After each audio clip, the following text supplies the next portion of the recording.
বিশ্ব মৎস্যজীবী দিবসে দক্ষিণ ২৪ পরগনার কুলতলিতে প্রতিবাদে সরব হলেন মৎস্যজীবীরা। তাদের অভিযোগ, সুন্দরবন ব্যাঘ্র প্রকল্প সংরক্ষণের নাম করে বনকর্মীরা জোর করে টাকা আদায় করছেন। এই প্রতিবাদে আজ সকালে দক্ষিণবঙ্গ মৎস্যজীবী ফোরামের ডাকে নদীপথে ডোঙা নিয়ে আন্দোলনে সামিল হন মৎস্যজীবীরা। তাদের ধর্ণা মঞ্চ ভেঙে দেওয়ার অভিযোগ করেছেন দক্ষিণবঙ্গ মৎস্যজীবী ফোরামের সদস্যা লীনা খাড়া। 2025 বিশ্ব মৎস্যজীবী দিবস।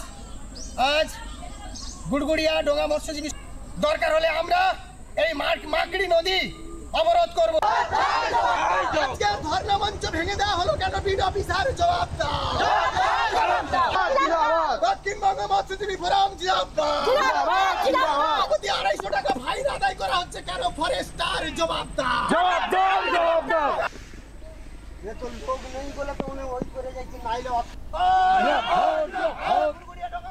কুলতলি বিড অফিসে ধর্ণা চলছে এবং ধর্নার যে আমাদের মঞ্চ তৈরি করা হয়েছিল সেটাকে গুন্ডা দিয়ে কুলতলি বিড অফিসার ভেঙে দিয়েছে এবং যারা ডোঙা মৎস্যজীবী যারা ডোঙা নিয়ে যায় তাদেরকে হুমকি দিচ্ছে, তাদেরকে আসতে দিচ্ছে না।